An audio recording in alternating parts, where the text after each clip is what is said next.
All yours, Mr. Chairman. All right. Thank you, Mr. Ruda. So for those of you that were with us before or were watching before, as you could tell, we got Zoom hacked. So Mr. Ruda terminated the meeting. We restarted the meeting. We are on live on Facebook Live. So the only thing we can do right now is you need to message John Massey with a question. We'll answer. There's going to be at least 2 subsequent meetings to this one concerning this issue. So it's not going to be a decision tonight. It's the best we got right now. We apologize. We thought we could invite residents in, and I guess people that have nothing better to do with their time. Thought it'd be funny. So I'm going to turn it back over to Mr. Ruda. You can send your questions via Facebook Messenger to John Massey. We will attempt to answer them all. If you do not get an answer tonight to your question, please go to the town's website, email the town administrator or the selectman's account. We'll have your questions at the next meeting, and maybe we'll have a better handle on how to keep the hackers out. But everybody's question will be answered, just maybe not tonight or maybe not in the format that we had hoped. So at this point, I'm going to turn over to Mr. Massey for instructions, and then to Mr. Ruda to continue his presentation. Thank you all for your patience. Thank you, Mr. Chairman. Everybody, we're on Facebook Live. As those are, I see some people already joining and watching. I put some messages out there to either send us messages through the town Facebook Messenger page or to me directly, and I'll just read it.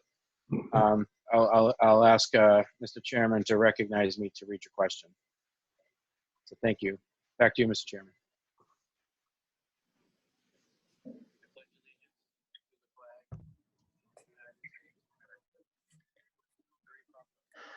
Hey, Mr. Chairman. I'm on mute again, sorry. I'll do better than that, John. I'll let you, when you get a question, you can interject as necessary. And hopefully people have patience and let Jonathan, the town administrator, do his presentation and then the questions. We're not going to stop his presentation to answer a question. Go ahead. Next. Okay. First of all, thank you for not killing my dog. You appreciate your eyes over there. So to pick up where we left off, first of all, the intent here, the board's intent, the town administrator's intent is not to remove the recycling center from the town of Dudley, period. I don't know how many different ways to say it. I know I'm working against scared, so, you know, in some cases, probably town employees who are afraid we're going to close it. It's not going to happen. We're working on a different, more cost-effective model, plain and simple. I've said it straight out. I don't know how else to say it, but that's my goal in terms of taking the opportunity to look at how we do business. So the recycling center contract expires on June 30th of this year. And I'd like this to be the first of 3 public discussions. Tonight we'll discuss the last 3 years of the contract, and we'll take a look at what the next 3 years will bring. At our next meeting that I'm going to ask the chair, or I'm going to ask the board without objection, we're going to schedule for next Monday. We're going to take a look at some alternatives to the current model from another vendor that has also submitted a bid. And then finally, the following week, at the chairman's request, I'm going to ask Michelle if she would schedule a public hearing and give the board an opportunity to hear from the public relative to both models, in both bids, in both plans. And then I'm going to provide my recommendation, and I'm going to ask the board if they would vote on a recycling model that they want me to pursue, or take any other action related to that. So if that sounds like a good game plan, if the board wants me to pursue to move in that direction without objection, that's what I'll do. Does that sound all right? And of course, the FAA as well. Without objections, any questions for the administrator?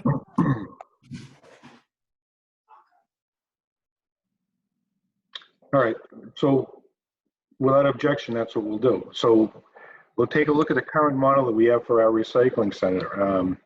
We sell permits to residents, and we also sell permits to out-of-towners. We don't have a lot of out-of-town permits, but we do sell permits to our residents. They have the ability to purchase an annual permit, which means that they can bring an unlimited amount of trash, recycling, construction, demolition debris, grass, leaves, clippings to the recycling center. And the permits are sold at different prices and to different demographics and for different lengths of time. For example, right now the pricing is a resident for 1 year is $245 for the year. A resident for a half year is $132. A senior for 1 year, senior citizen discount is $185 for the year. A senior half year is $102.50. Non-resident is $285, and grass clipping and leaves permit is $35. In addition to that, the town provides a union laborer, a part-time laborer. We provide overtime fill-in. We provide facility maintenance and repair. We provide the health insurance, the union accidental death benefit, etc. We provide liability and site insurance, pay for utilities. We pay for snow removal and site upgrades. We provide labor and machinery operation from other departments, mostly the highway. And the vendor provides a dumpster and equipment and hauling. And part of the thing that we need to take a real good look at is over the term of the contract, they pass the increases in industry costs onto the town. So if it's the middle of the year and we have to adjust the price because the pricing has gone up, we're locked into a specific permit fee, but we still have to pay the price. So the premise of the existing model is that the sale of permits covers the cost of operating the recycling center.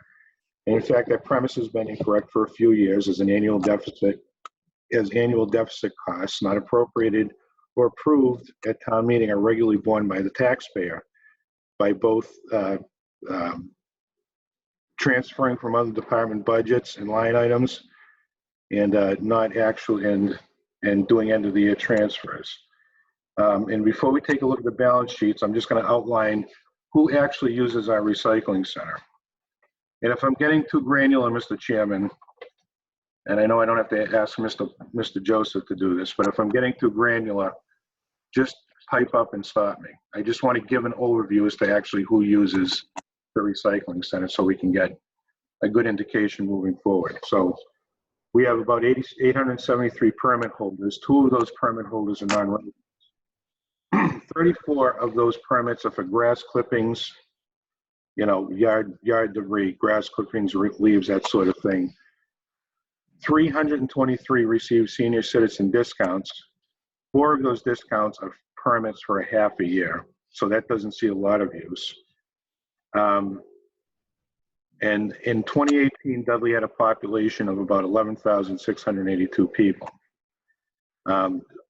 And there's a reason I'm going down this path, Mr. Chairman, because I want to show who actually uses the recycling center. So 71% of our residents, or 8,177, are part of a family household.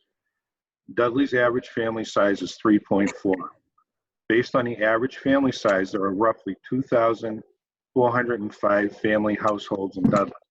76%, or 1,828 of those households, are married couples, meaning that there's one eligible permit holder per household, or 914 eligible permit holders. So I came to that conclusion. If you're living as part of a family household, there wouldn't be a reason for you to have a second permit. You'd have 1 permit per household. 6%, or 144 family households, are male alone, meaning 1 eligible permit holder per household, or 144 eligible permit holders.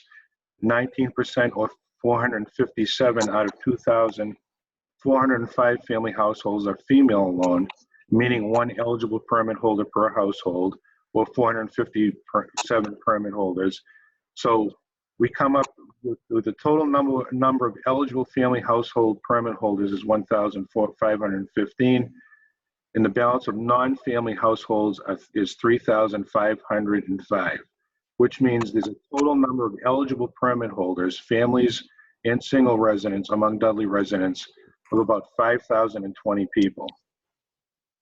So of the 11,682, 5,020 are eligible to buy a permit. So the number of permits issued to Dudley residents is 871 to a non-residents, meaning that of 5,020 eligible permit holders in Dudley, 4,149, or just over 83%, use other sources to dispose of their trash. Of 871 permit holders, 37% are senior citizens, which equates to about 323. So, so I've gone back and forth with the treasurer and the town accountant and reduced numbers that normally should be, I would think would be included as part of a business plan, but I reduced some of those numbers, you know, including improvements, security costs. I've taken those all out of the equation to kind of get an idea of what are absolutely unassailable indirect costs, which we generally don't figure in, versus having a long protracted debate about whether or not we need to put a bathroom in there or how much we need to spend on security or those other types of things that we would naturally at some point have to address at the recycling center. So what I'll do is I'm going to share my screen, hopefully. We had a little bit of an interruption, but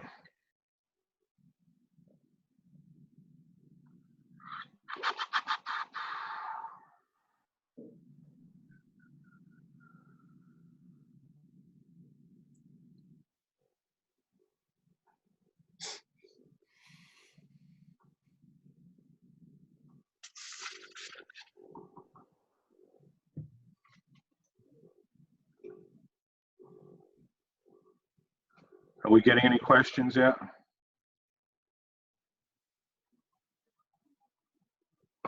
Yes, Mr. Town Administrator, we have one from Katie Kraychek. Yeah. She's asking, why do we need security? Because we want to make sure that people who are using a recycling center are properly permitted. Nobody does damage, because of the location of the place, we want to make sure there's no vandalism and so forth.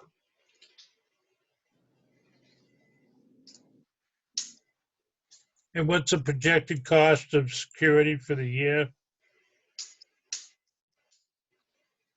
I didn't figure that in, but part of that cost, Mr. Joseph, is, and I'm trying to resend myself a Dropbox link, unless Mr. Marcy can share his screen, which would be helpful. Hang on. The cost of security is, part of the cost is the cost of bringing the cameras and that sort of thing back to the town hall, the police station, the dispatch center, so they can be monitored. We're running into the same problem with the beach, and it's pretty pricey. It's between, if we go with a coaxial connection, it's $150 a month. About if we go with a fiber optic connection, a fiber connection, it's more along the lines of $400 a month. So that's out of the question. Jonathan, which file do you want me to share? If you could share the file that is called Recycling W1. WS1, WS_1. Yeah. Okay. Let me ask, Mr. Chairman, do we have cameras that we use down there now? We have cameras in the highway compound. 3 or 4 of them, a few of them are out of service, which we came to find out recently when the police asked for a copy of some video. Does this request for a budget, rather, include anything to do with those cameras? Would be the same source of backhaul, meaning it would be the same source of bringing the cameras back to be able to be viewed in the yes, they do, to answer your question. Okay, so are you suggesting that we put cameras in specifically for the recycling center? Well, I'm suggesting that we certainly, we add that as part of our security upgrade and improvement for broken equipment that has been down there for a while. And yes, So- it should be. Okay. All right, let me get it clear. And I want everybody to know up front why I'm going to ask the questions I'm doing. And Jonathan and I have had many discussions on this. I'm not in favor of turning over the operation of the recycling center to a company that's going to charge prices that'll make money. I believe that the people who, number one, I believe that we've done a terrible job of advertising what people can get by using it at a lesser cost than the current commercial companies are offering. Number two, I believe that the current tag holders are willing to pay more for what they have than for the right to use the recycling center and still keep it less than if they went commercial. And that's why I'm asking the questions I'm asking. So Jonathan, do we have operational cameras in and at the recycling center now? I may, Mr. Chairman? Just a question. Yep, go ahead, chief. I don't know if it's necessarily appropriate to start discussing about camera locations and other things at an open meeting like that. It might be something to have more of a discussion, either in an executive at some point or an offline discussion, just simply because you don't want to discuss openly where cameras and other security features are located. Agreed. I mean, and that was just one of the expenses that I didn't want to get hung up on. That's why I removed it, so we wouldn't have to have a long debate about it. All right, let me ask you this. Is there any problem with vandalism at the vandalism or some kind of theft at the recycling center in the last 2 years? No, nor is there any problem at the town hall where we have recently installed cameras to prevent that sort of thing. I'm not interested in that. I'm only interested in the recycling center. But we've not had any problems at this point. I think the answer We to haven't that, had problems that I want to discuss on this at this meeting. We have had problems though. right, to the administrator and to Mr. Joseph, I'm not sure if it was in Paul's 2-year window, but there was a issue at the highway department within the last 2 or 3 years that the Dudley Police was able to solve fairly quickly, but it was due to the fact that we did have preventive measures in place. Can't say it any more vanilla than that, Chief, right? Yeah, yeah. Yes, I'd say that, Mr. Chairman, and also too, there's been some other issues of, I would say vandalism down in that area. I don't want to get specific, but we have had some issues in that area. Right. I was there 2 weeks ago. We had a 4-wheeler up on the old recycling, the old dump pot, and that doesn't affect cameras or anything, but there is definitely some issues that. Well, the good news, Mr. Chairman, is that I removed it. That's even a consideration for the topic of the discussion. Right. As well as ADA compliance, as well as the installation of a bathroom facility. That's all taken out of the discussion in terms of the costing for tonight. Right. Okay, I just want you to know that I would, under no circumstances, be prepared to make a decision unless I understood the necessity of the cost of cameras and the justification of previous theft and vandalism that would justify those costs. And if we can't discuss it publicly, that's too bad, but I would intend to get that information somehow privately to be able to make a decision.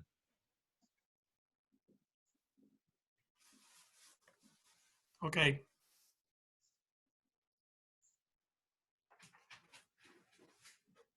Jonathan, you can see my screen, right?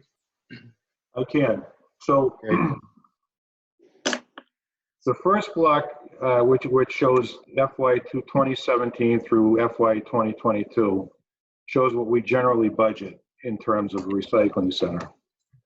The second block down shows the actual employee cost, including insurance and so forth. The third block down shows the vendor costs. The vendor costs include recycling expenses, recycling, Casella. They're based on actual checks that we've written in excess of the budget. And then that final block shows additional site costs, which are the pretty run-of-the-mill indirect costs, which include repairs, upgrades, the use of the maintenance, snow removal, that sort of thing. Generally, we've let that go, but that has to be figured into this equation.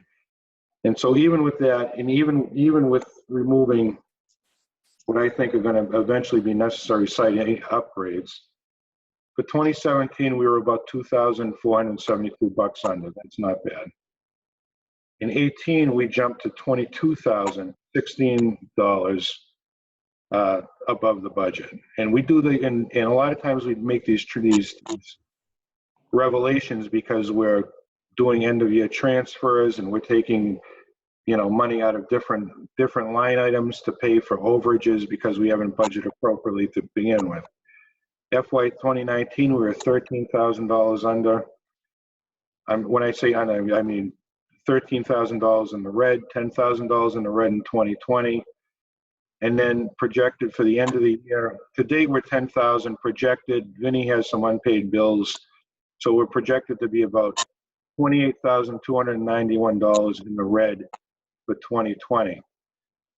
Going forward, FY21, with our new bid figures and costs, at the current level of users, which I know is subject to discussion, at the current budget levels, which is of course subject to discussion, we're estimated to be $31,122 upside down in the recycling center.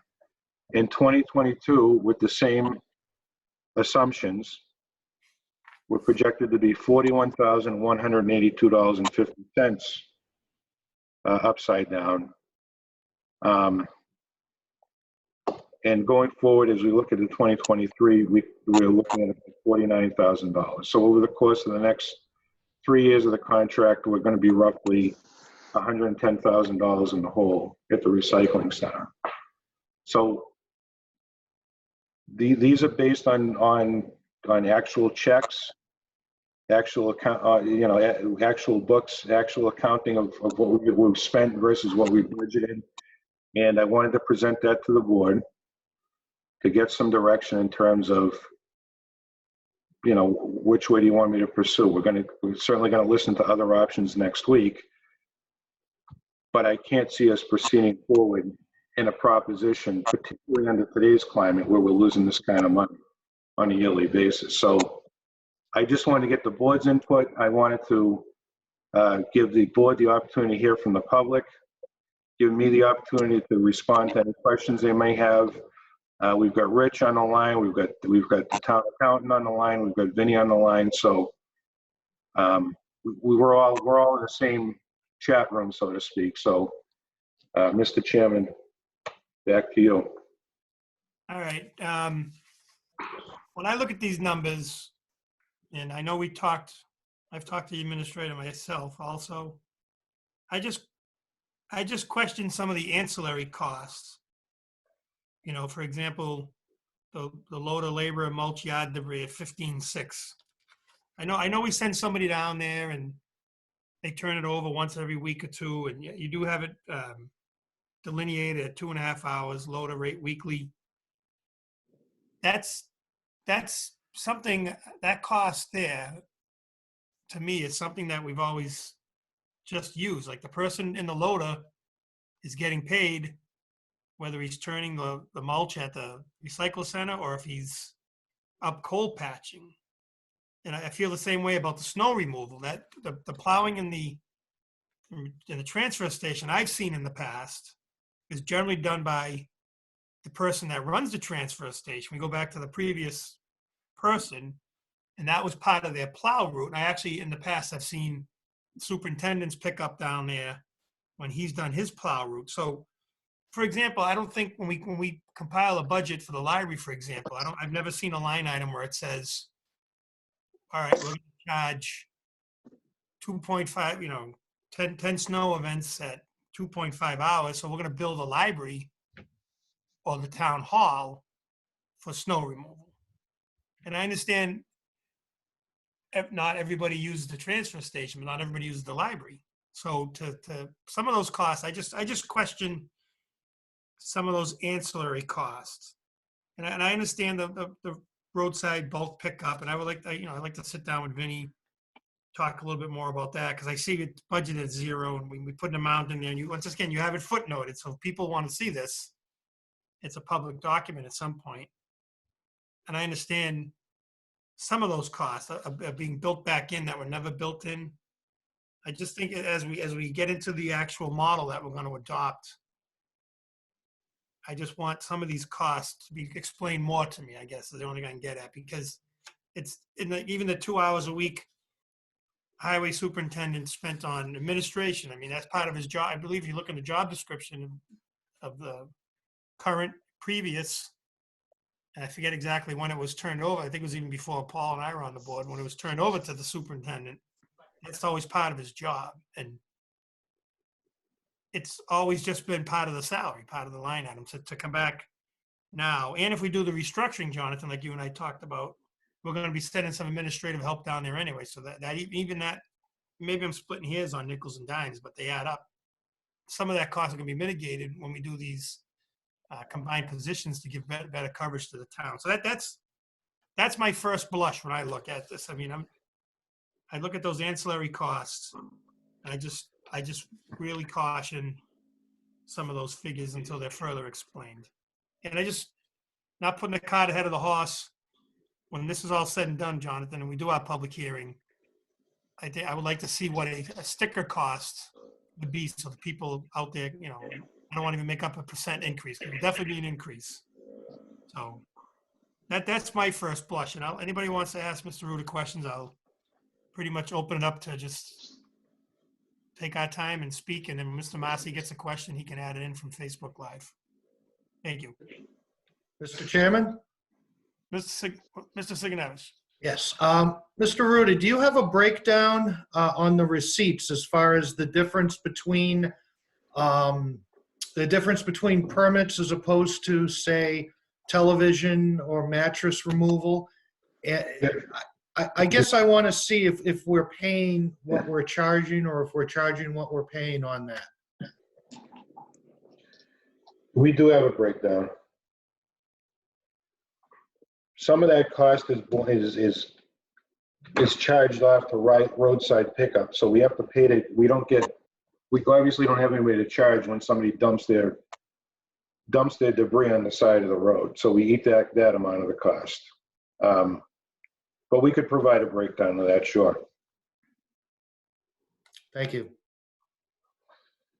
Mr. Chairman? Yep. We have a question on Facebook Live from Dennis Brosnahan. And he says, why is it when I look at the actual and budgeted expenses, it shows we are on track for 2020 in the weekly budget expense report, fiscal 2020? Mr. Ruda. Can you ask the question again? Why does it show that we're on track? It says, why is it when I look at the actual and budgeted expenses, it shows we are on track for 2020 in the weekly budget expense report, fiscal 2020? If he's referring to, because we're sitting on bills is the bottom line. It shows we're on track because we haven't paid bills, and we're not going to be able to make that payment. We're going to have to transfer the money.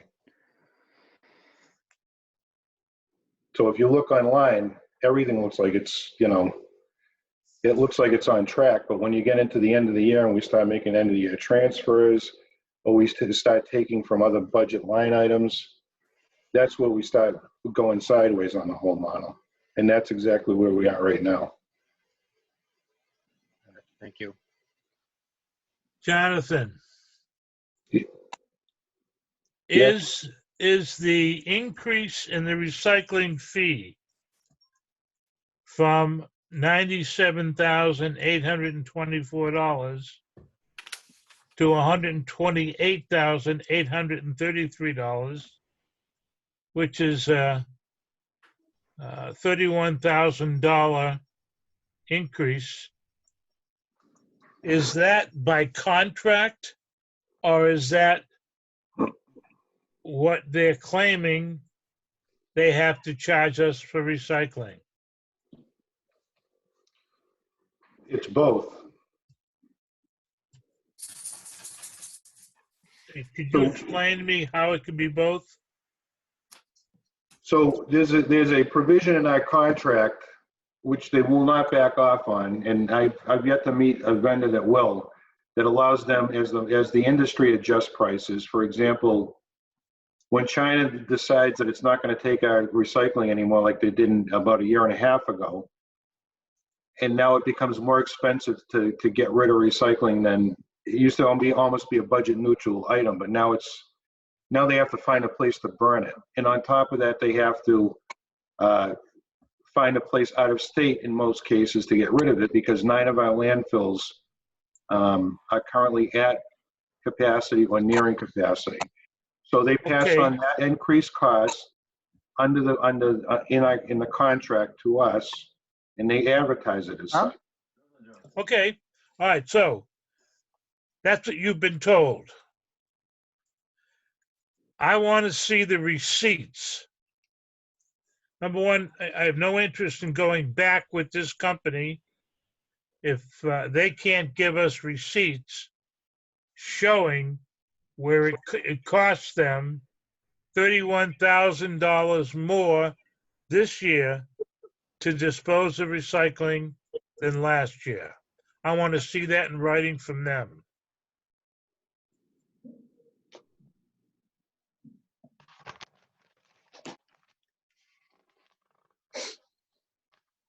I'm not interested in taking their word for it.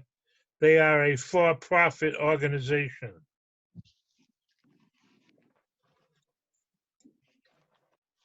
I'll get that. I'll ask them for the receipts. And by the way, that $31,000, not including any increase in what we would charge for the tags, but that $31,000 would actually reduce our deficit for the year, this year, to $7,000.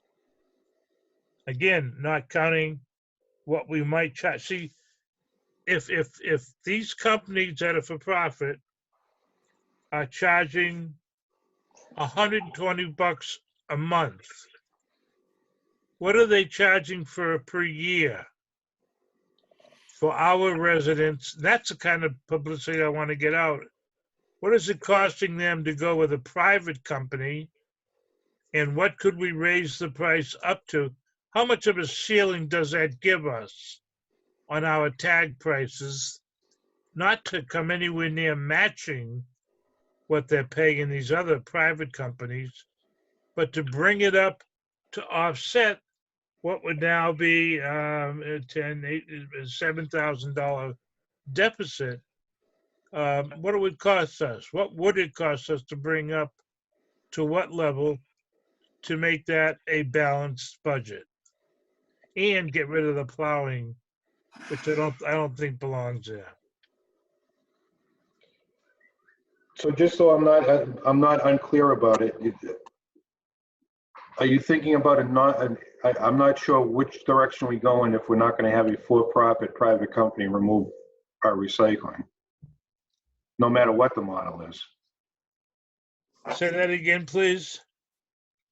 I'm not sure we're going to find a non-profit private company to remove any of our waste unless we go with we.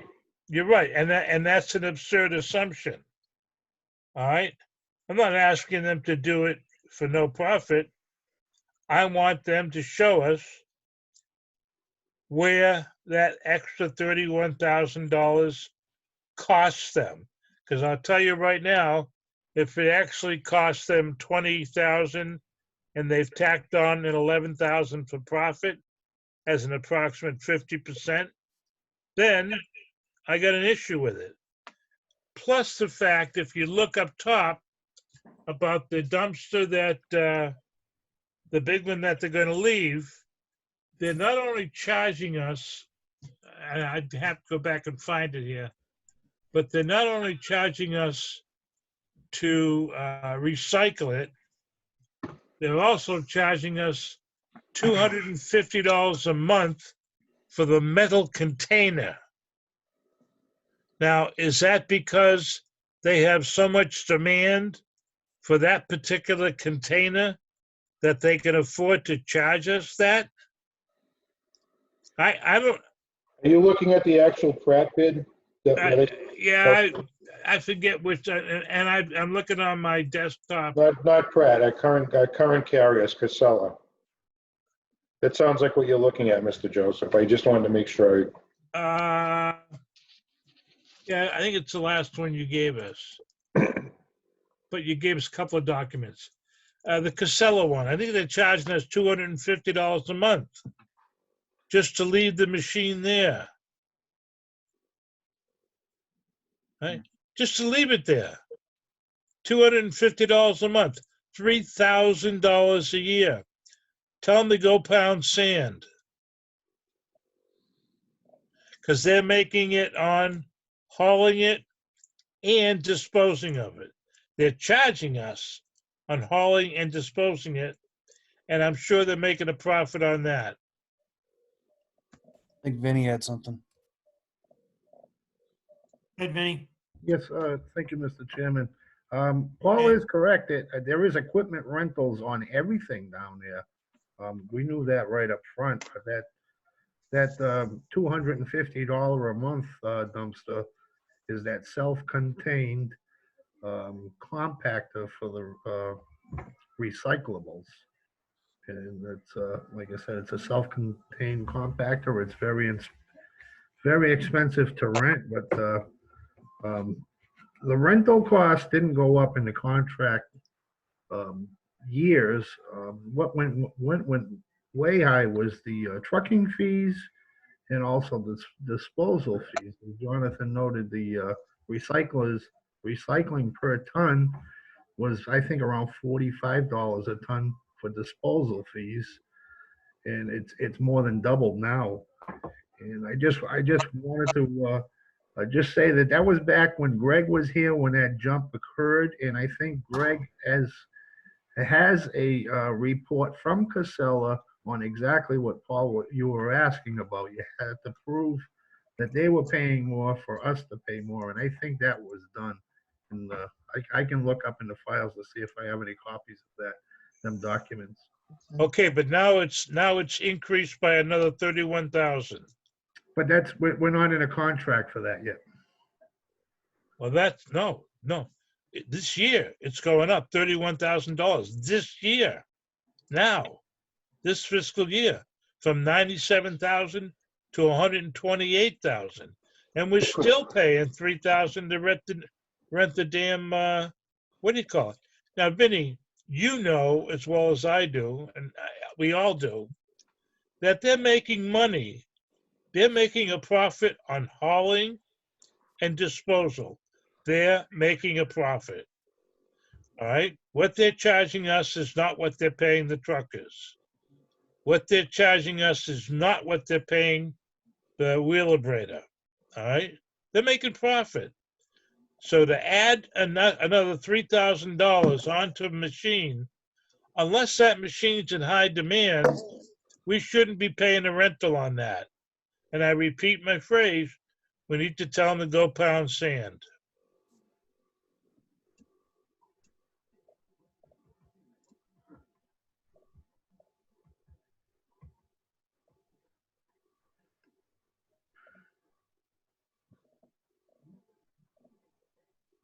Clock strike midnight? Do you want to keep going, Jonathan? Are you still in the question mode? We have some more questions, Mr. Chairman, Yeah, Mr. Town we're gonna Administrator. go to Mr. Massey and Okay. I guess I'm there's some gonna- people, on one sec, John. I guess there's some people, for the benefit of Facebook Live, there's somebody asking John Massey questions that do not pertain to the transfer station. And as we indicated before, we will not be addressing those tonight. Want them addressed, you need to bring them up at down the road selectmen's meeting. Please keep them to transfer station. It's 8:15 and we're trying to get everybody's questions in tonight. Thank you.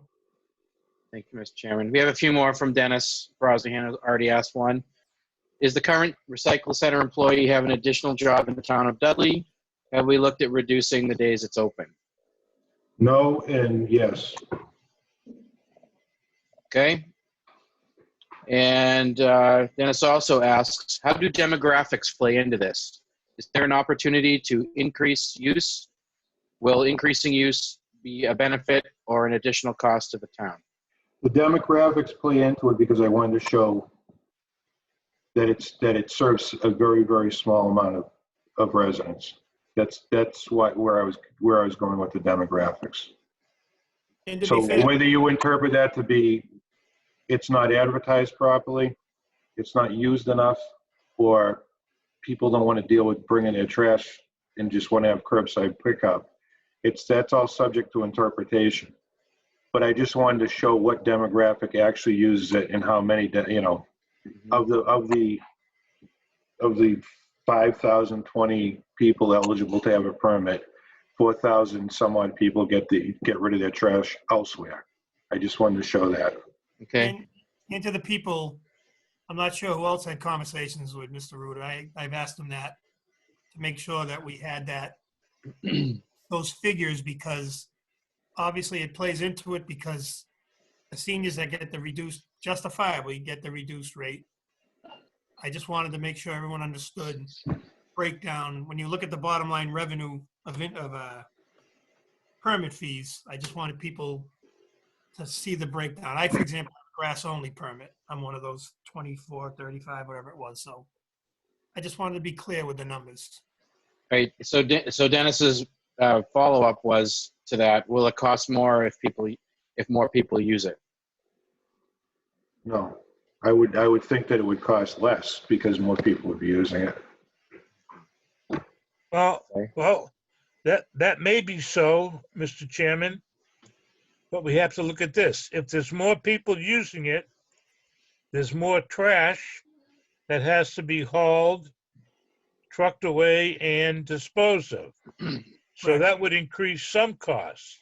However, if we raised the fees, and by the way, the majority of people who are really worried about us losing a town-run recycling center are senior citizens. And you go there on a Saturday or even a Tuesday, and you'll see how many of them are there with their carloads of stuff. So the answer is, yeah, there would be some increased cost, but depending on what we set a tag rate at for non-seniors and seniors, there might not be a net increase in cost. Okay. So Go ahead, John Massey. yeah. So one more from Dennis. So it's a decent follow-up from the labor question. Why are we not outsourcing the labor portion of running the center? Why can't we use someone like labor force only 3 days a week? I think I'll defer to Vinny, but I think the short answer is that, as I stated before, that person is always has and still continues to be a part of the highway department workforce. So to say he has no other job in town, okay, but he does plow. He maintains. He does the general maintenance down there at the transfer station. So to take that person out would take one more body away from the highway department when it comes time for snow removal, sanding, because he does more than just the transfer station. But like I said, I'll defer to Vinny on that one. Yeah, Paul does have a plow route. Right, so he's a valued member of the team 12 months out of the year, not just 34 hours a week at the transfer station. Right. Also, a town resident, a town employee takes a lot more pride in that job than if we farmed it out to people we would pay less to, but might not have the same investment in both the maintenance, the cleanliness. I mean, he walks up to people, he knows the people, he knows who needs help with putting things where. I mean,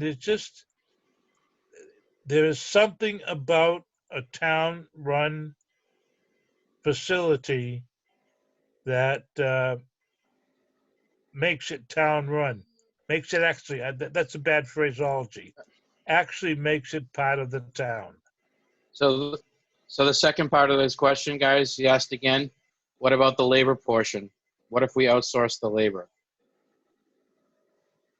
It's not Well- usually something we do, but Well, like I said, I'll defer to Vinny, but he already confirmed it. That would mean Vinny loses another plow route driver in the wintertime that has an actual route that he does, just like our superintendent has a plow route.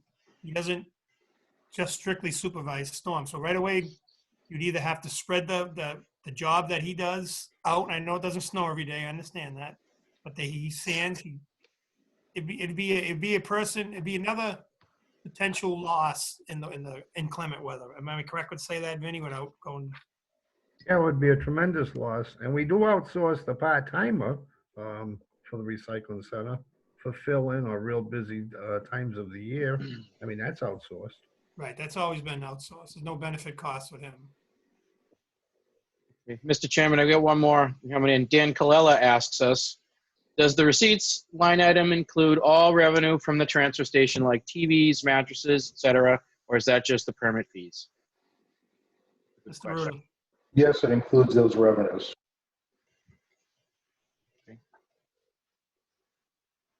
By the way, I think we should thank Dennis Brosnahan for the questions that he took the time to ask us. Yep. And Dan too.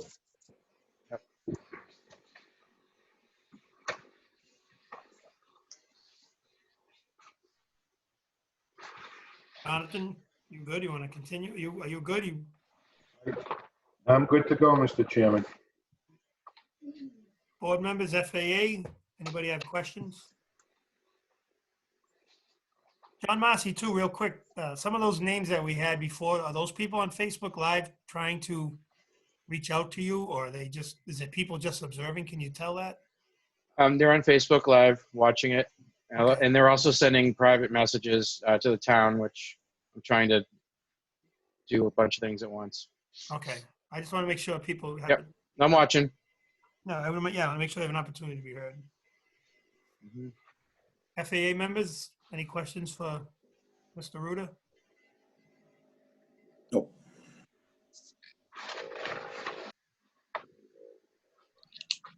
So how do we want to proceed? You know, we get the, so I guess, Jonathan, the question too is these charts that I picked up today, the hard copies of all this, can people, if they reach out to the town through you or Michelle, can they get copies of this so they can look at it before the public hearing? Or some of these internal documents right now? Sure, the public hearing is going to be the third meeting, so we'll make everything available for that in advance. Mr. Chairman, Richard, I think part of the charts were to show us as a roadmap, sort of where we are in the world, pardon me, and what the map looks like that goes ahead. If you're looking for something to be handed out, or even better yet, we can put a PDF on the town website so that somebody gets a chance to look at this. This is sort of a granular level of detail. I don't know if it confuses more than it does clarify things. I'm happy to work with the town accountant and the town administrator to make sure that we have something on there, make sure that it hits the points that are of the most interest to people. What you're seeing on the screen is probably coming, it's the reduction of maybe 5 or 10 pages of raw data.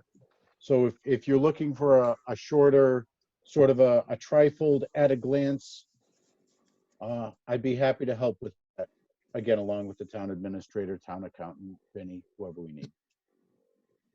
Thank you, Richard. Hey, Jonathan, Yes, sir. what did you say the sticker cost was for an out-of-town resident, out-of-town person? I think it's 285. Out of 285. town, non-resident 1 year, 285. Okay, so residents is 245, seniors are 185, and out-of-towners are 285. Yeah, that's correct. How does that compare with, most people have what, Pratt, LaBeouf, or Casella, right? It's a lot less expensive across the board. Do we know how much the others are? I pay $71 a month at Casella for weekly trash and twice monthly recycle. That's And all. what is, yeah, and what does that run? 71 a month, about 840 a year. Okay, so if we can get the monthly figures for those three, or if there's any others, if Al's does it, and compare those prices, it would tell us how much room we've got in all three sticker prices, how much room we have to increase and yet still be far below what they're paying to have it picked up for them. That would be helpful on just a single document. Well, I think that's what, not to interrupt, that's what I had said earlier, and I think you did too, Paul. If we need to find a break-even point on the sticker, and obviously the hope would be whatever the point would be, we wouldn't lose. We'd increase it to help offset deficit, but we wouldn't lose people, therefore adding to the deficit. I guess is another way to. Yeah, I think you're absolutely right, Stephen. There's got to be a tipping point in whatever the cost would be if it increased. Right. If we remained at 871 users, Mr. Chairman, Yeah. and we did a 22% increase for regular permits and a 22% increase for senior permits, bringing those costs to $300 for regular and $225 for seniors, that would cover our costs and would give us $2,400 of wiggle room. I'd go out on a limb and say I'd probably purchase a transfer station sticker and get rid of my private hauler at that, even at that price. That makes a lot of sense, and that's the closest thing I've heard to the ideal way of doing it. But I mean, I've got my thoughts, and I'm not pushing them on anybody else. 2020 is a new year for Paul. That's right. All kidding aside, thank you, Jonathan. I think that's a hard figure we can look at. And obviously, all the permit holders won't email and say yes, yes, yes, no, no, no. But that's a good. But if that's Mr. Chairman, part of the issue here is this is beyond a nickels and dollars and cents issue. You have to continue to always have the will to adjust the prices to keep up with the market and the industry. It can't just be set here and everybody's all set for 10 years, because then we're back in the same position, which is why I think we're in the position we are in today. It's got to be understood by permit holders at some point. There's going to have to be a ongoing adjustment, just like if you had a roadside pickup situation. And we've got to be willing to do that, on a routine annual basis. Take a look at what we're charging for removal versus, versus permit fees. They have to, we can't be operating in the red. And you're gonna, and I don't need to explain it to you, Mr. Chairman, but, the rest of the conversation tonight after we get off this agenda item and going into the next fiscal year is gonna clearly illustrate why operating in the red is not an option for when we don't need to be.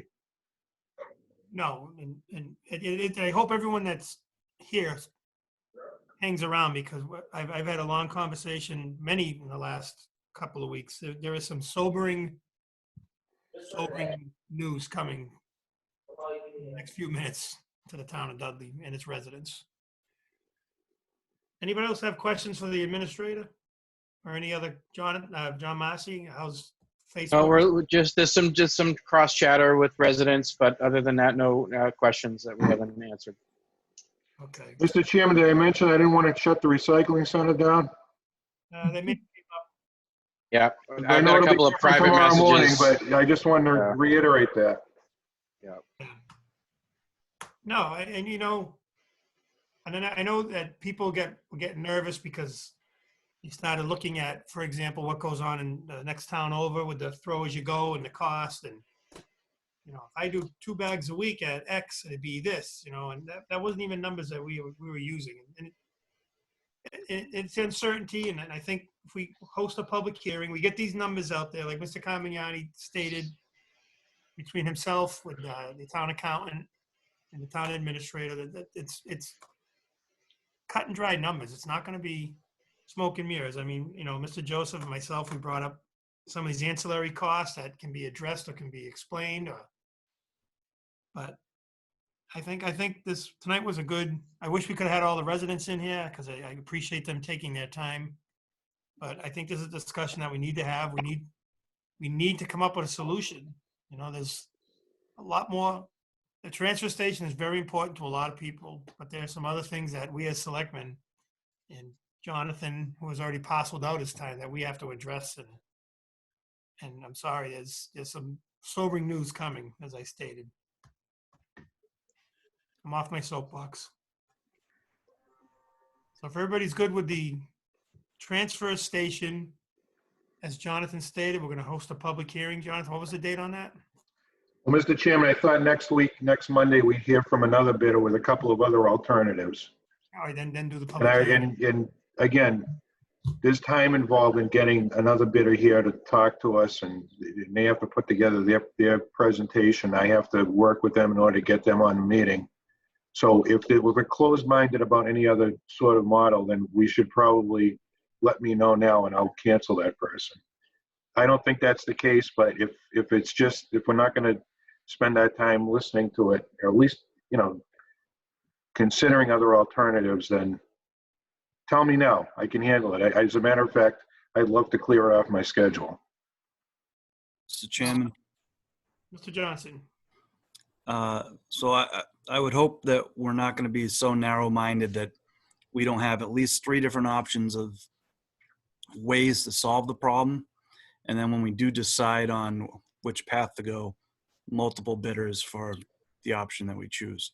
So it sounds awfully early to start cutting off different potential solutions.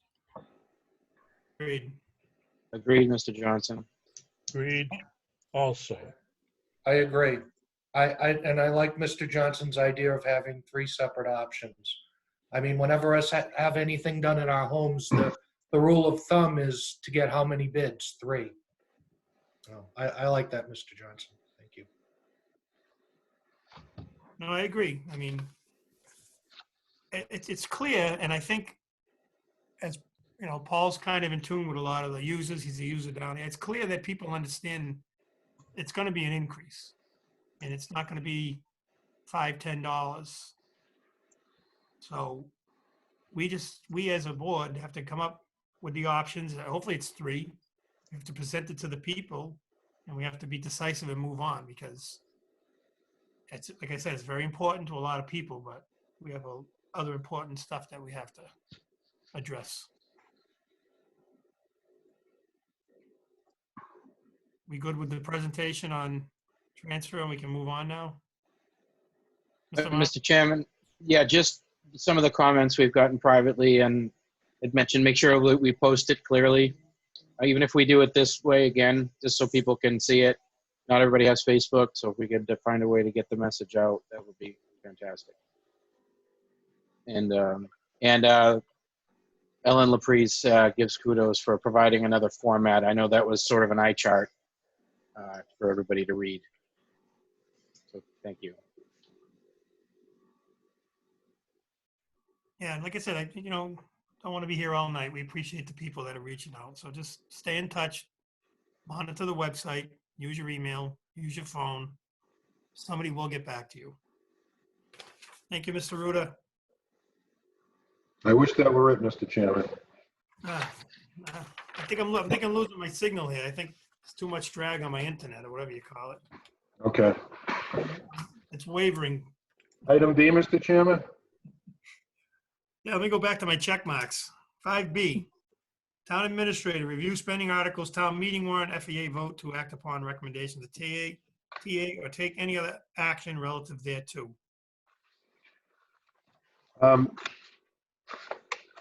Board of Selectmen and FAA, I've reduced our town meeting warrant spending articles specifically, except for very few.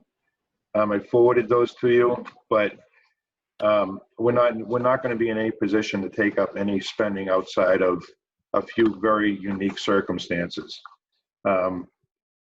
So I leave it to both boards to make a decision to adopt it now, or to at least be aware as to the direction I'm going. Mr. Chairman, I'll just briefly go over these articles, just to explain where we're coming from. There are items like the foreman's truck, the building and grounds truck, the police cruiser. All those items have been removed because the idea of purchasing making those kind of purchases at this point is not. It's just simply not going to happen in the fall, in the spring. So I'd like to kind of go over what's remaining and get both boards reaction to it, if that's okay. I would certainly think that no reasonable person would have any objection to that course of action you just laid out, Jonathan. We're in no position for a major capital purchase.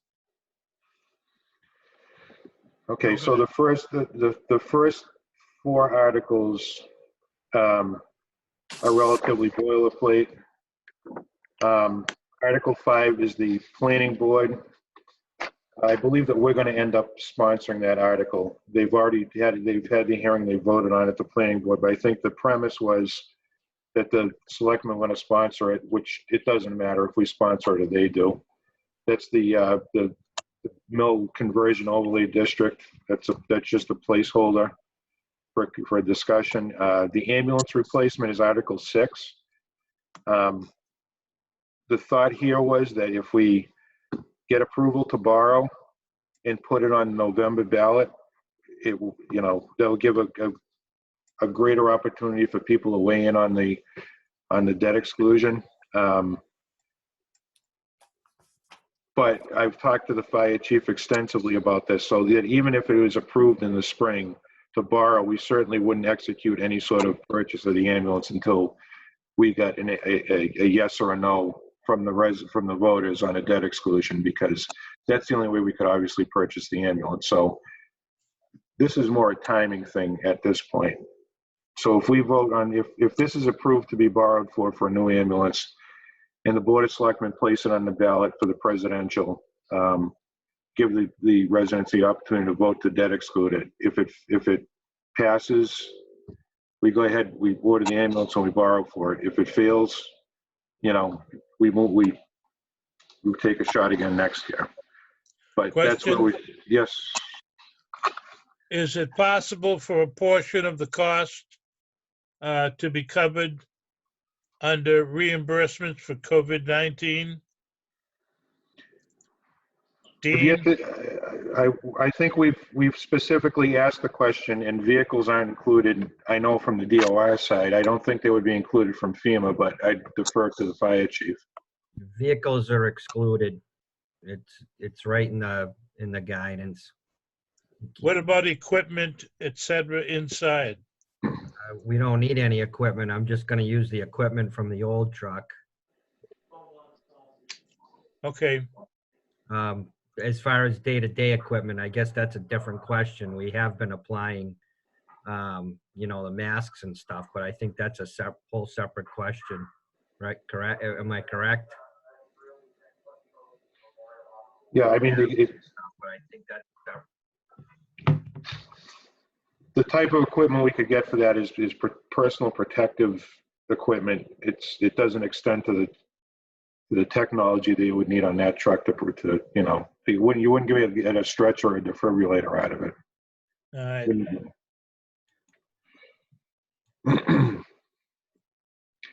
So Article 7, Mr. Chairman, is one I'm agonizing over because we've got to meet these regulatory requirements, and I'm going back and forth with our vendor to make sure that we can do it as cost effectively as possible. I obviously don't want to incur any fines during this period of time, but we have some serious issues that still need to be addressed. So this article is for $25,000. I'm working to get that number down and maybe adjust it, but I don't think we can ignore regulatory requirements that we're behind on already. So we should probably leave that in place. Article 7, that's to address dam engineering and so forth.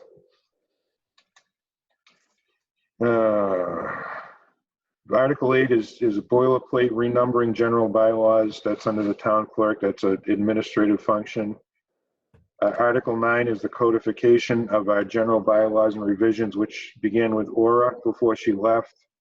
And that's just to take a look at all of our bylaws, make sure they're in the correct order, make sure that they meet the legal sniff test, and they've gone through and they match up. They're compatible. They're not incompatible. There's no redundancies and that sort of thing. That's basically a housekeeping thing that we've been working on for several years.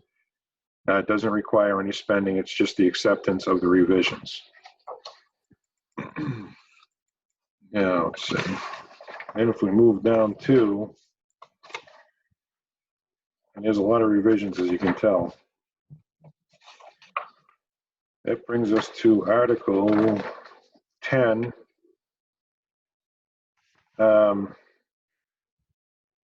This is on the town administrator. I'm asking to, particularly I noticed that in terms of posting and so forth, I'm asking to have the ability to be appointed. I have a restriction on my other activities. I can't be appointed to hold any other duty in the town. I'd like to be allowed to be a commissioner qualified, be able to be a YM commissioner qualified public officers.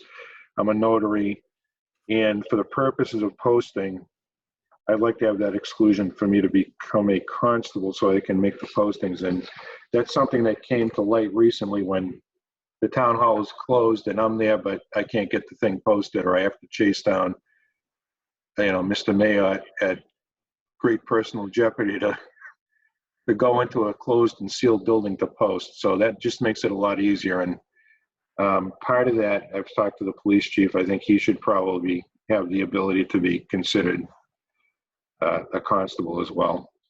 So that's what that article's all about. Article 52 is recreate. Article 11 changes. It's a change to the recreation committee. It's some changes in the bylaw. I think that was part of the codification. Again, a non-money article. All right, Article 14. Rich might have to jump in because there's two of these articles that need to now go before capital improvement again. Well, for the first time. So Article 14 is the borrowing from the SRF fund. We've been talking about the water and sewer infrastructure improvements. That's the borrowing from the SRF fund. And that essentially addresses our issues on Mason Road and with the well. So that's old sins that we need to fix. Those are old issues that need to be repaired. That's all set and ready to go and ready to be voted on. And that comes from the state revolving fund. It's not debt excluded. It doesn't come out of our it doesn't come out of our budget. So we're going to move forward on getting that in the spring, at least in front of the town meeting voters. Article 15, which is $1 million, 1.1 million, I believe covers the cost of engineering as part of that project. In Article 16 and 17 are two new, what do you say?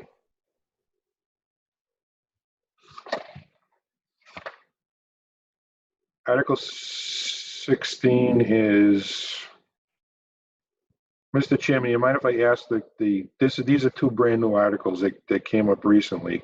Article 17 is that PFAS, that regulatory last minute requirement where we have to treat PFAS in our wells. That has not gone before capital improvement yet. So that would have to go before the CIC before we can take any further action on it. That's $1 million item. In Article 18, seems to be more of the same, but I'd like to ask the treasurer who helped put these articles together, if he could.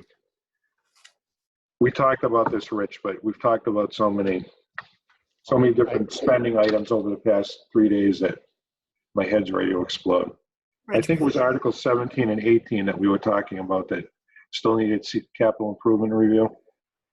Right. They're Rich, before you answer too, real quick, was this what they were discussing the other night at the water sewer meeting? So yes. I want you to give you a background on it, but I also want people to know that that's up and running somewhere on social media where they can actually see the consulting engineer. But I know you're involved with the nuts and bolts of it, so please proceed. Sorry to interrupt you. Not a problem.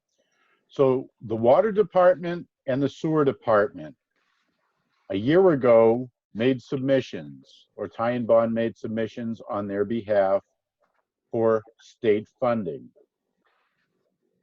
The Town of Dudley water and sewer departments paid in advance to get the engineering and design work done.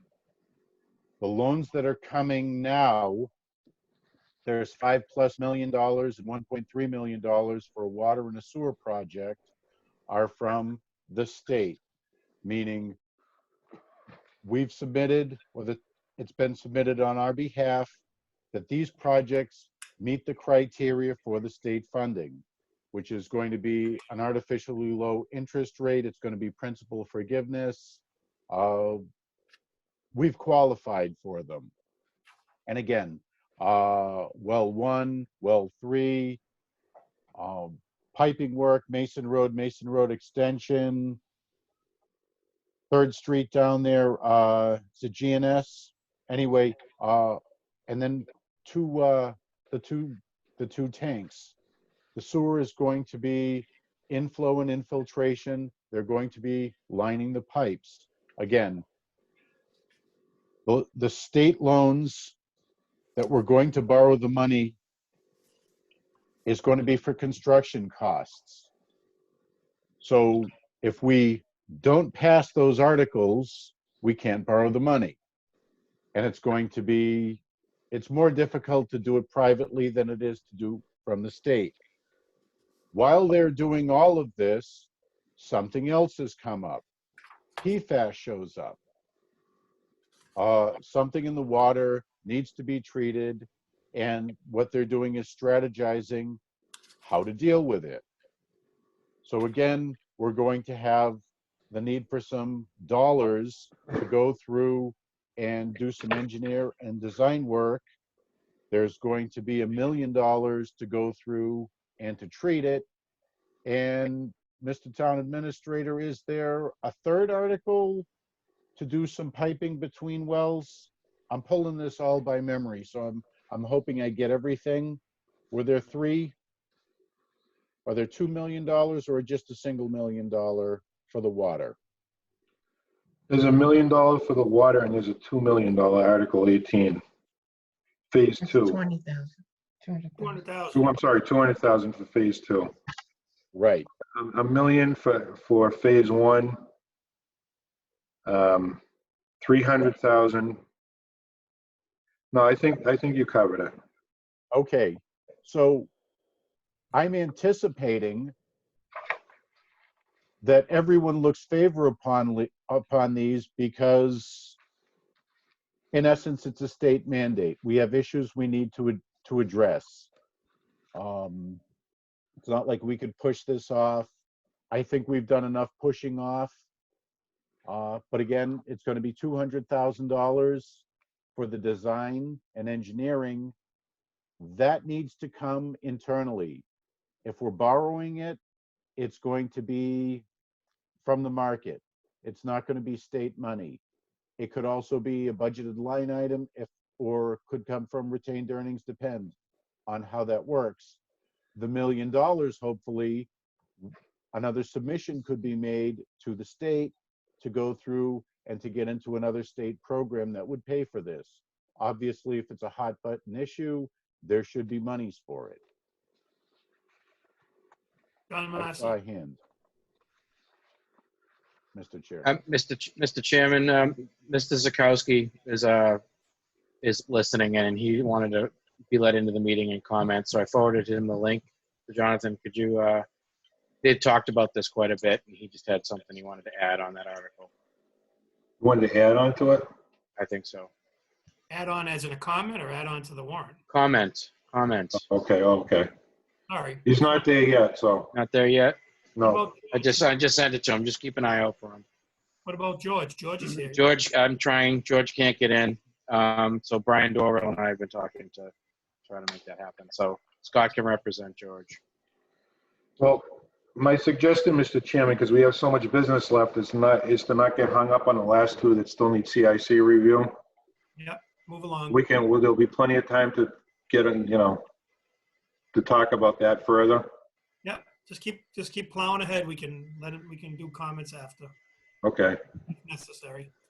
Okay. All right. Okay. So we'll move on to Article 19. Okay. So stormwater is a huge issue. We know that we've been trying to address the stormwater issues for the last several years because we've put it off for so long again.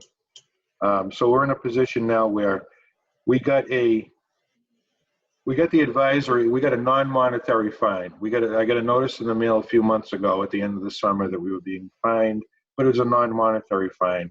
And the fix for that non-monetary fine is to pass a bylaw that addresses our stormwater management, which should have been done back in 2003. So what we're doing is we're adopting a municipal water stormwater sewer system, but this was all written by our engineers. It's gone through town council, and it establishes a local authority to enforce certain stormwater, good best practices with stormwater management.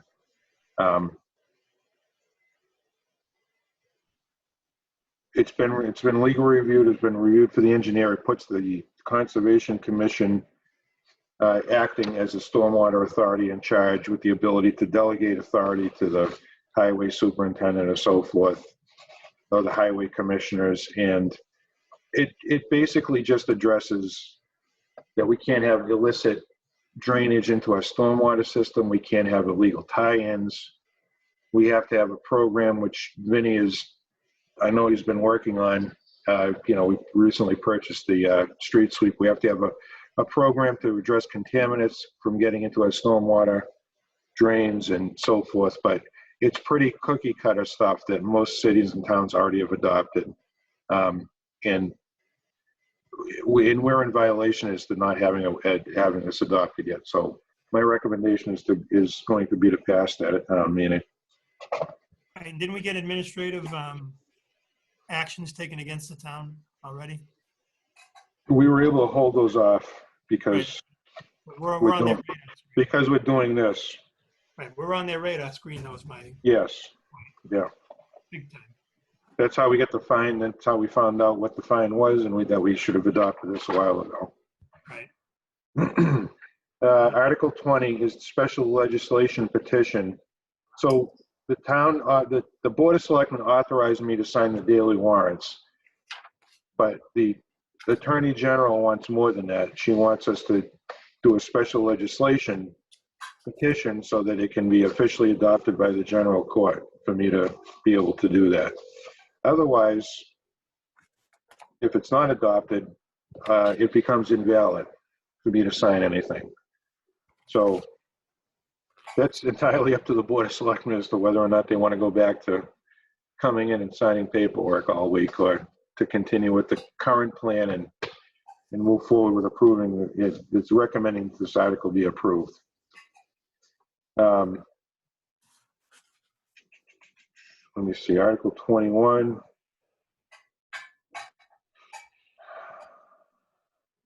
This gives us, the planning board, the ability, or the Board of Selectmen, to spend up to $100,000 in surety bonds to address things that otherwise were not addressed by contractors. It's the intent of the bond to make sure the projects are completed. We don't have the authority to pull the money out and address things that have failed to have been completed. This gives us the authority. The chairman and I spoke about this a few months ago. Yes. And this is a step in the right direction. Everything hinges on, adopting these practices, beginning with Article 21 and moving forward as to how we can address a lot of the issues that we run into about street acceptance, streets that weren't properly completed. We've dealt with different issues on, we've dealt with different private road issues where the contractor has not completed the work, or there's an argument between the partners and the town ends up, holding the bag. So this gives us the ability to remedy some of that. Right, John. And as an aside too, I know we discussed more than once, and to take away the fact people accuse certain board members of voting to give money back to a developer unjustly, I guess. Notwithstanding the engineer's report on subdivisions, I think that we should again ask the planning board to do away with, I believe it's the bond reduction form, unless we're legally obligated through state law. I don't want to see us giving money back as people piecemeal a subdivision, because then they walk away. And as you said, we're stuck holding the bag. So I'd like to see that go away, which when I was on the planning board, it was adopted by one of the previous planners. We've been caught holding the bag when, as you said, partners split up or whatever the case may be. So I think bond reduction should not be an option unless we're legally obligated by state law to do that. As an aside. 22. This article, Mr. Chairman, gives the town the ability to designate certain funds, gives us the ability to designate certain amounts, certain percentages of certain revenues received, such as, for example, if we received a certain amount of revenue from cannabis on an annual basis, it gives the town the ability to take a percentage, 25% or less, and make and fire it right into a pre-designated account, such as capital stabilization or stabilization. In order for us to do that automatically, so when the town accountant receives the check, she can automatically make that deposit. We have to first adopt Article 22 to give us the ability to do that. I actually had another article on after this, which designated a certain amount of funds to a certain amount of hotel and restaurant taxes and that sort of thing to specific funds, but I've removed it because we're too uncertain at this point. But I do want to adopt the ability for us to do that. And then the board can, and the FAA can make a recommendation as to how much, if any, of that money that we receive for things such as cannabis or hospitality should be dedicated to our savings. Any questions for the administrator? Mr. Chairman, Mr. so Massey? just two more questions in this before we move on to the next topic. Ellen LaPreze asks Rich Carmignani, what was found in the town water when you were talking?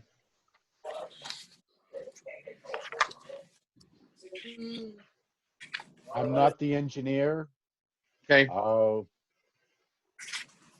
I don't want to, I'll let him off the hook, Mr. Chairman. What was found was an element that had never before been regulated or tested for.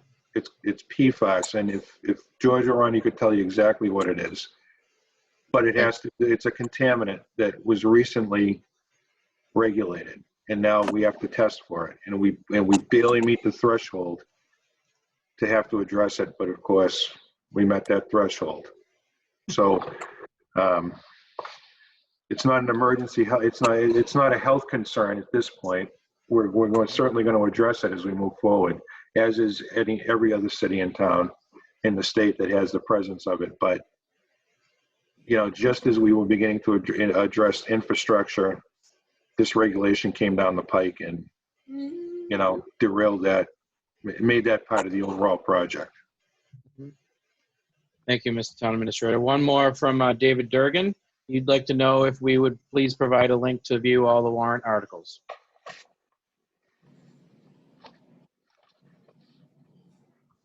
When they're posted, there will certainly be a link on our webpage, just like there generally is. Right, they always have. Yep, thank you.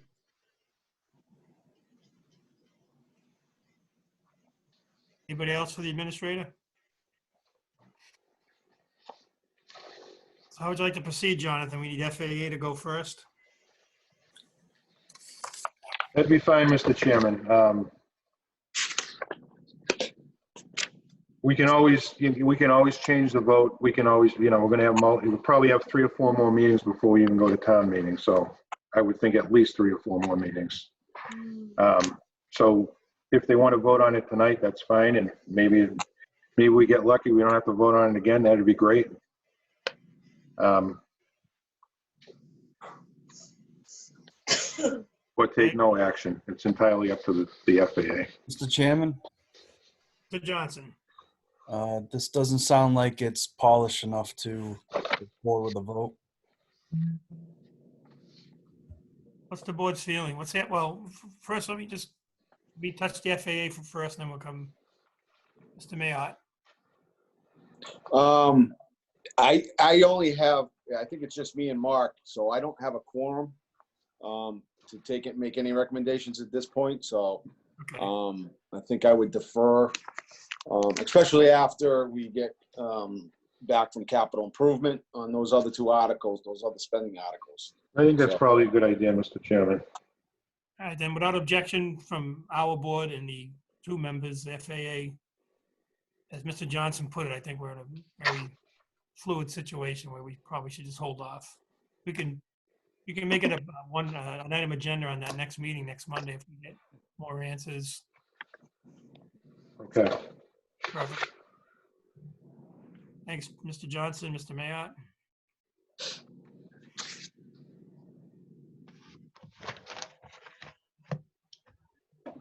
Oh, as we were talking, old business, FY21 update. Just want to go right to year-end transfers, Jonathan? Yeah, if Mr. Marcy, if you still have your Dropbox handy. You want me to share my screen? Yeah, there's a revenue spreadsheet in the Dropbox. Stand by.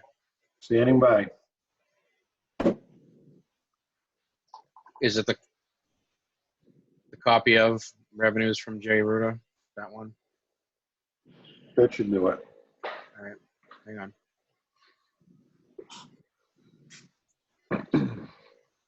While that's coming up, Mr. Chairman, we've spent a lot of time going back and forth trying to project what our revenue will be based on the current crisis for next year. Right. So we've settled on.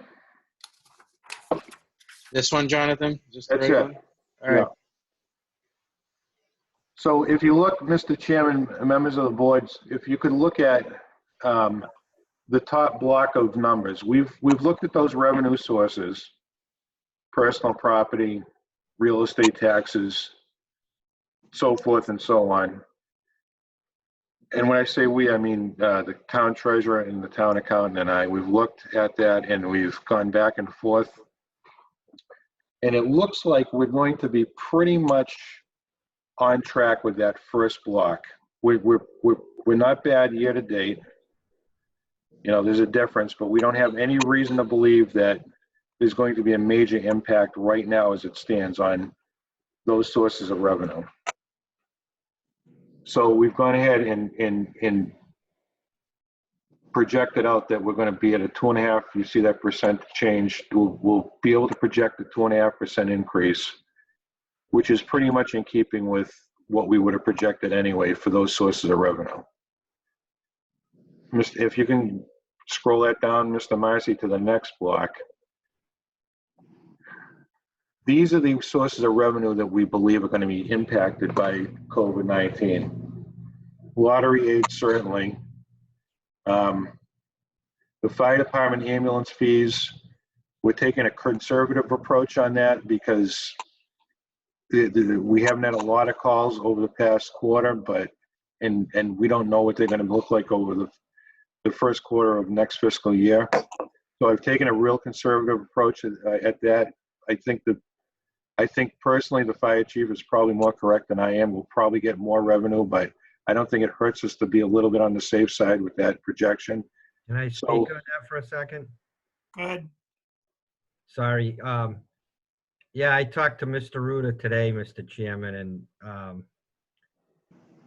I don't have the sheet in front of me, but we're already above that 390 mark from this year. We're somewhere in the 400,000 range already. So, I mean, I think it's good that he's being conservative, and I agree with him, and I agree with everyone. But I think we're going to be pleasantly surprised at the ambulance receipts, only because of what we did last year and how we had an increase earlier in the year in the first 2 quarters. That was it. Oh, thank you, Chief. Okay. Things like meal tax revenues, I mean, that doesn't need much of an explanation. Permits, you know, there's not a heck of a lot of building going on right now, and so forth. These are pretty straightforward revenue sources that we feel are going to be impacted. So if you could scroll down just a little bit.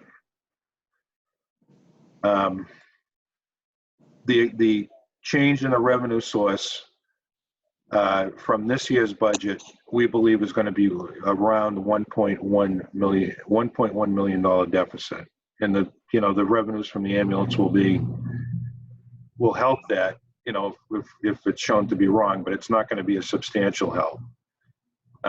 So that's what we're looking at right now. Now that we got a little bit of good news today, a little bit when we spoke with the school. So if we could go to the furlough adjustment tab. So this spreadsheet just games out what we're saving as a result of the furloughs. The current round of furloughs gives us an additional $29,000 in revenue, and we projected that out through, that should say May 8th through October 8th. The figure should be 125. So that September month is wrong, but so it should be May through October 8th. That gives us an additional $125,000.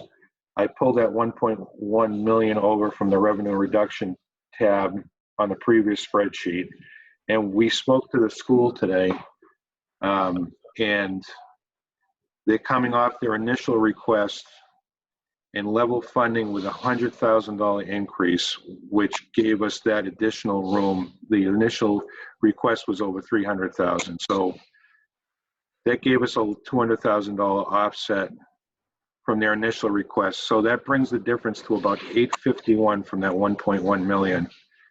So that's the gap that we're all looking to address at this point.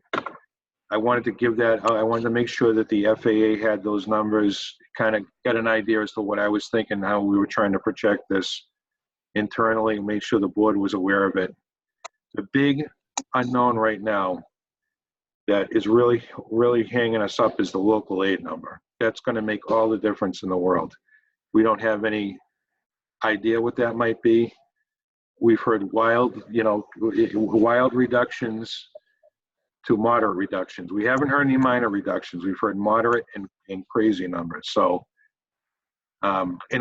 instead of me asking Debbie to go through the budget and update it again for us to look at again tonight, it seems like it's not really, we're just spinning our wheels at this point. We rely so heavily on local aid, and without that number, I think we just have to almost stop at this point until we get some better information.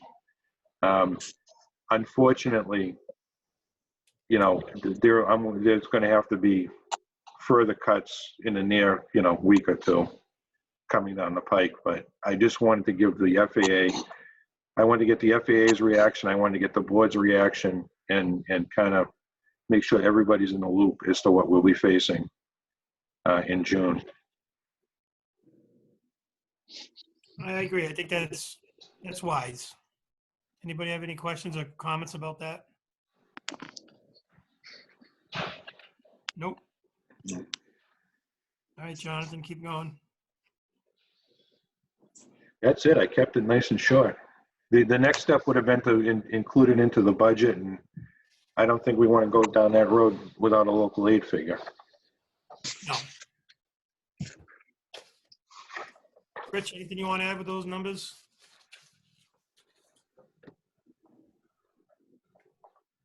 Thank you. I think the thought was to be conservative. You don't want to get it 90 days into a budget and then all of a sudden realize that there's no uptick on your revenues. So I appreciate Dean's concern as much as there's historic data, but I don't think there's anything charting the course going ahead. It was a good conversation this afternoon with the superintendent, the business manager, as well as the town manager from Charlton. Good, frank conversation, and everybody in unison sort of nodded. We don't know what the future holds. How much of the state not getting what they're going to get as far as money from marijuana revenues, your casinos are closed. Everybody's getting takeout, but it's not what it used to be. So there's a whole bunch of things, but we don't know what they're going to be. And I don't think they've closed out enough time to be able to do something. Nobody has given us a number. Mr. Ruda and I were on a call last week with some town managers talking about they'd Sean Cronin from the Department of Revenue, and really nobody's got a solid figure because I don't think there is one. Nobody wants to be quoted on something and then be reversed on it. So the methodology going into a budget is to almost find your worst case scenario and make sure that you can at least achieve that.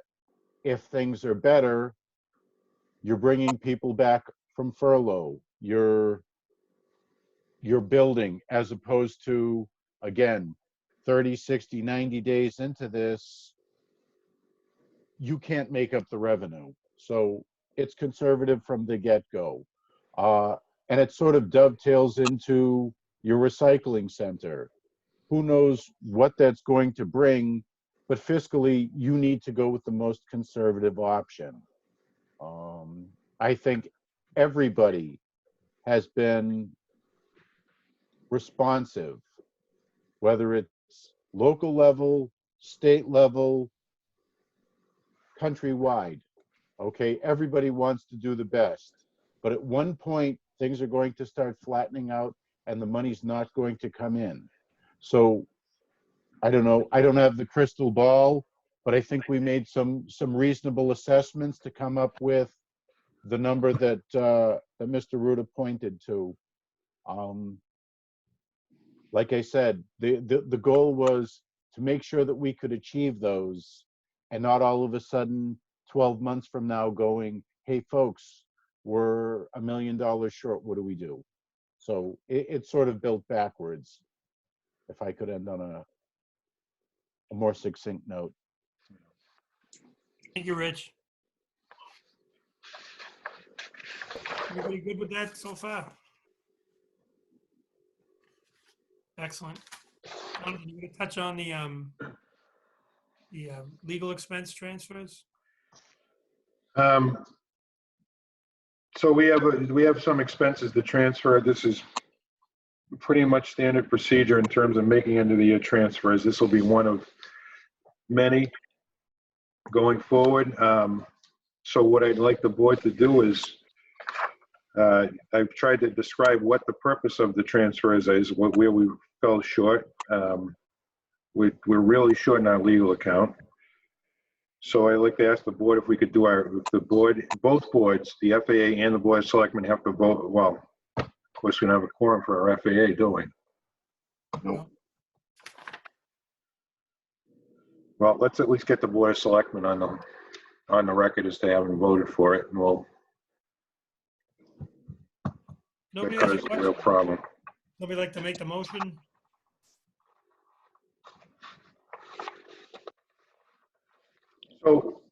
So why don't we do a motion, Mr. Chairman? Why don't we get the Board of Selectmen to at least vote to make these transfers as we normally would?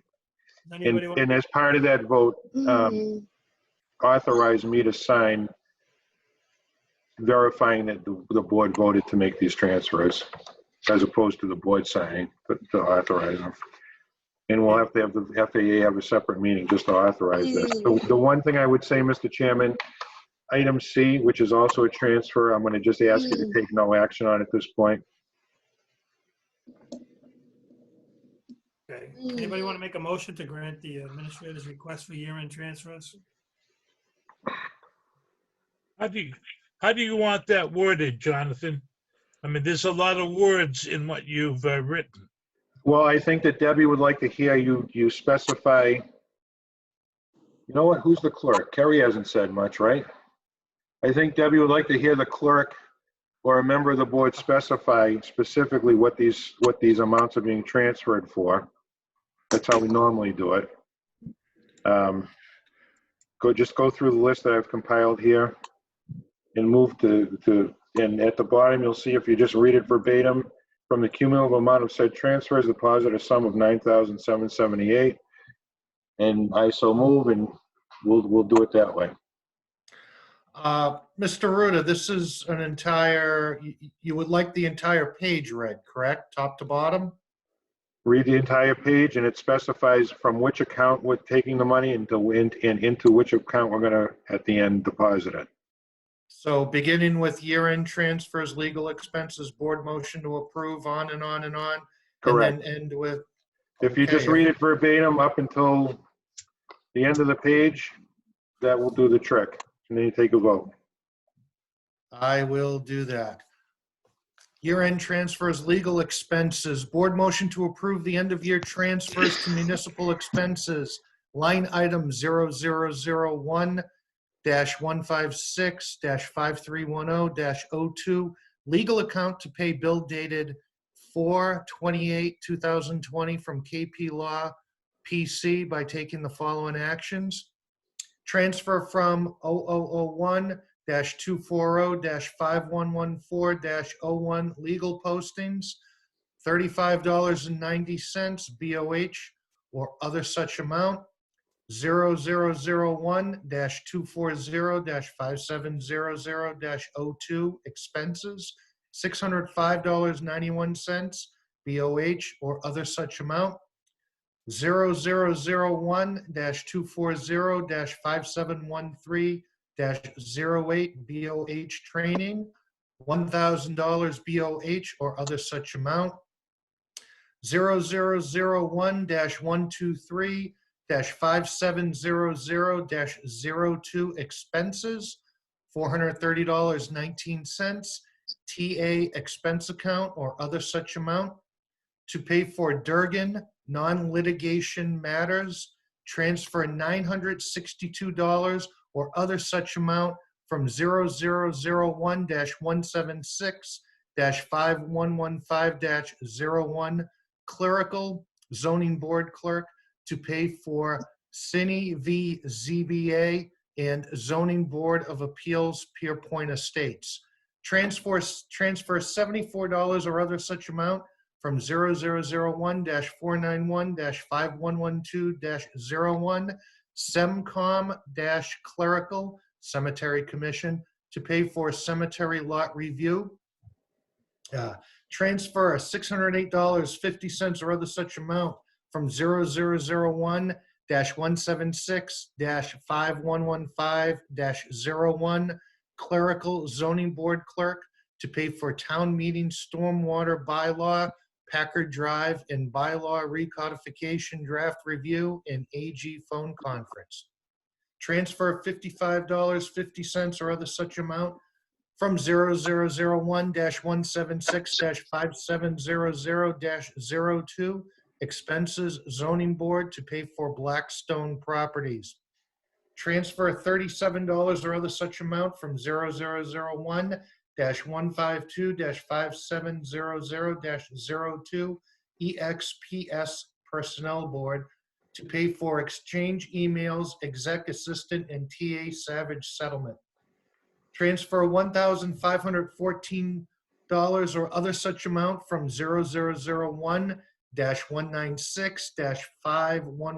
0001-196-5115-01 laborer building ground to pay for bylaw codification, review and analyze, solar pilot, net metering amend, and email correspondence.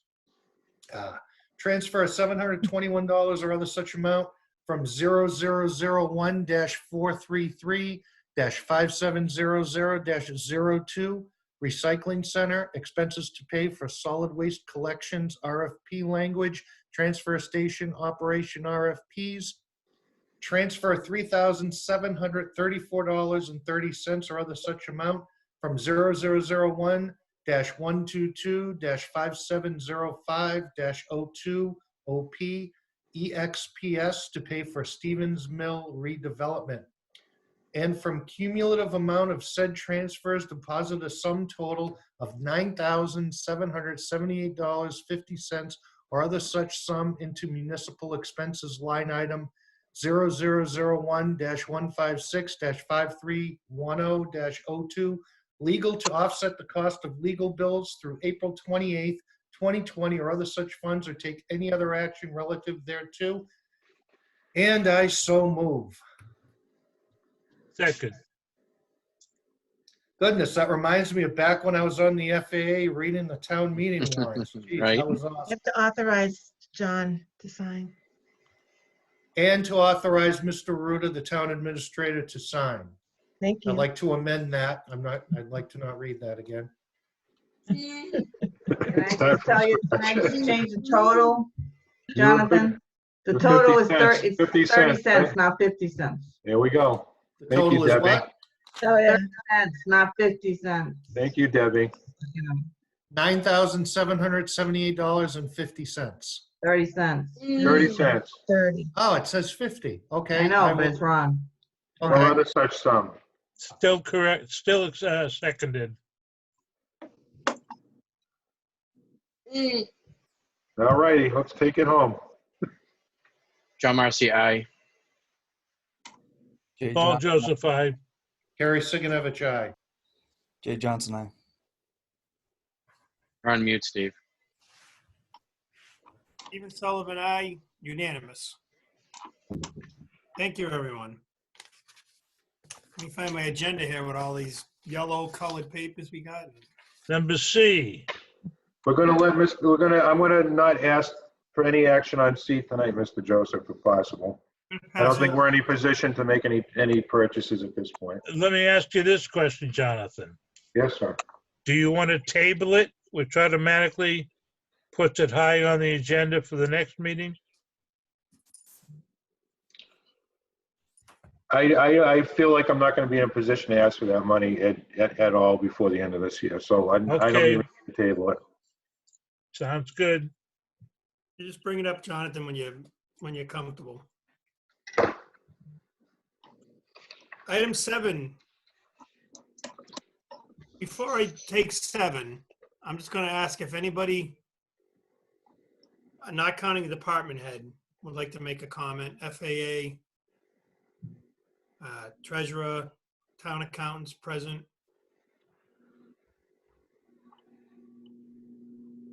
All right, hearing none, I will go to board member comments. Mr. Joseph. Yeah, I want to extend our heartfelt prayers and thoughts for those families in Dudley who have lost relatives to the COVID-19 virus. Thank you. Mr. Johnson. I'd just like to thank everybody for working through what is basically an unprecedented set of circumstances that Mr. Joseph just spoke about. It's a strange time, and it's going to take a lot of actions and thought that we didn't think we would have to at this time last year. So your patience and your work towards this is appreciated, both the town administrator and all the heads of departments in town. So thank you. Mr. Massey. I'll echo what Mr. Joseph, Mr. Johnson just said. Also, usually it's budget season. We're all working together in a room to try to talk through what our priorities are going to be for the next fiscal year. I think we've done a pretty good job so far, given the dire circumstances. So, Jonathan, thank you for putting all those things together for us. And some of these topics are pretty meaty and difficult to talk about, but we will, as always, come up with the best budget we can for Dudley. So stay safe, everybody. Thank you. Mr. Siganovich. Thank you. I realized something tonight. We've done a lot to try to engage the people of Dudley to participate in their government, and I think tonight, not the first time, but through the Facebook app, we were able to connect with people in a number that I haven't seen, except for certain circumstances. And I think we should continue utilizing Facebook Live during this. We might even think about continuing it after everything's back to normal and we're back in the meeting room. If for no other reason, just to get input and to stay more connected to our people. Just a thought. Thank you, Mr. Siganovich. I just want to echo everybody too. There's tragedy around every corner, affiliated with this pandemic. And we say it every week, every meeting. Just keep an eye on your neighbors, keep an eye on your family, but help the people that need the help. And I'm going to speak selfishly for a minute. Don't forget your first responders, the police, the fire, other people out there. I work for the post office, no secret, Amazon drivers. It does a world of good. I could show you folks pictures on my phone, little kids that have drawn pictures. It's like the commercials you see on TV. It really does happen. And it really makes your day. You walk up on someone's porch and lady put out a basket every day and there's like 4 or 5 bottles of water in there and there's like little snacks. Hey, help yourself, Amazon, USPS, UPS. Just think of your neighbors, think of your friends, and hopefully we'll get through all this. That's all I have to add. Departmental communications. Did the department heads have a chance to say what they wanted to say earlier? Police, fire, EMS, and highway, you guys good, or you want to add anything? I'm all set. Vinny? Yeah, I just want to give a brief update of the highway department. I've been out sick or on a medical, I should say, and I haven't seen you guys in a while. But the department's doing okay. We just took some hard hits on manpower. We will survive. It's going to be tough. But it's a good group of guys and, we'll get through it. It's gonna be tough, but we'll get through it. I just want to say that the street sweeping is just about completed with the new machine. Worked out great. A few bugs with it, like any other new piece of equipment, but it's doing fantastic out there. And the guys in the shop converted the old street sweeper into a catch basin cleaner, and that's been out working really well also.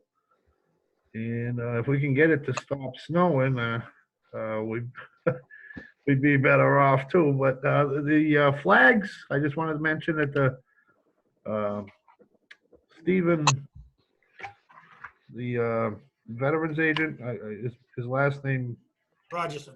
yes, he had purchased some flags and poles, and he asked the highway department to put them up. We completed that. There was 75, I think it was 75 flags put up Friday, and they got wind tested over the weekend, and they all survived. That's a good thing. And I've been in contact with Nancy Vukovic in the Dudley Women's Club, and we prepared all the monuments. We cleaned them up, remulched them, and now the Dudley Women's Club is going to be planting the flowers. And we're just finishing up the cemeteries, get everything spruced up for Memorial Day.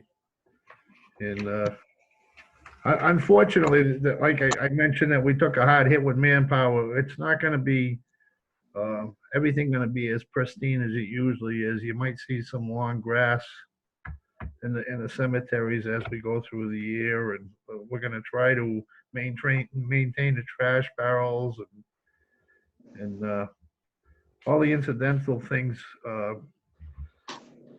that the recycling center did, that the buildings and grounds keepers, we lost 2 guys there. We're going to try to fill in as best as we can, but I just hope there's not a lot of complaints of this is wrong, that's wrong.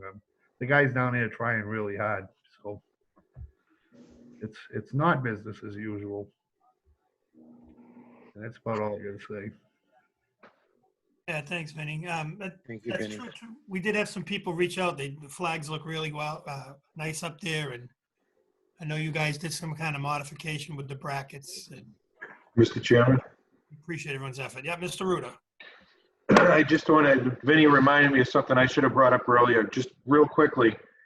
The flags were a great departmental effort. We had the fire department provided the flags.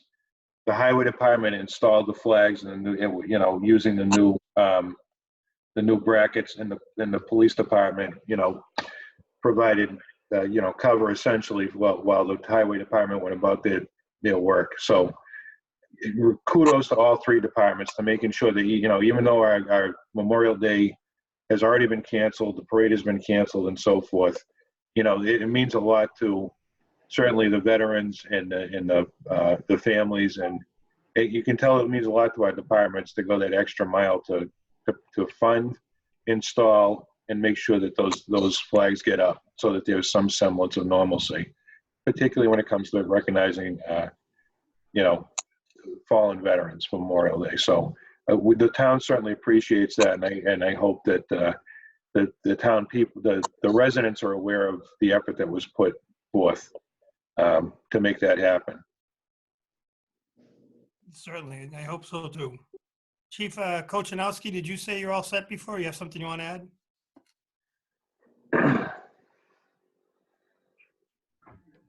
Where is he? Did I leave him speechless? There is a God. He's not on, Mr. Chairman. All right. Chief Wayne, you said you're all set, right? Correct. Nothing else to add. Thank you. Okay. I'm just gonna, to follow up on Kerry before I call for an adjournment, as he talked about Facebook Live, it can be a great tool, and I don't do Facebook, but one of my board members just sent me a comment that somebody made. I'm gonna address it in real time, and then we can adjourn. This goes out to the person who said, send the sweeper down Eagle Drive. The short answer to that is you can talk to your wife's family. They're the developer. It's a private road, and maybe you guys can come together with the developer and figure out how to get the road swept private. Chair will call for a motion to adjourn. So moved. Second, Second, Mr. Marcy, requires a roll call vote. Paul Hey, Johnson. Joseph, aye. John Marcy, aye. Jay Johnson, aye. Gary Siganovich, aye. Stephen Sullivan, aye. Thank you all for attending and participating. Please be safe. Have a good Thank night. you. Thanks, everybody. Good night. Good night, Good night. all.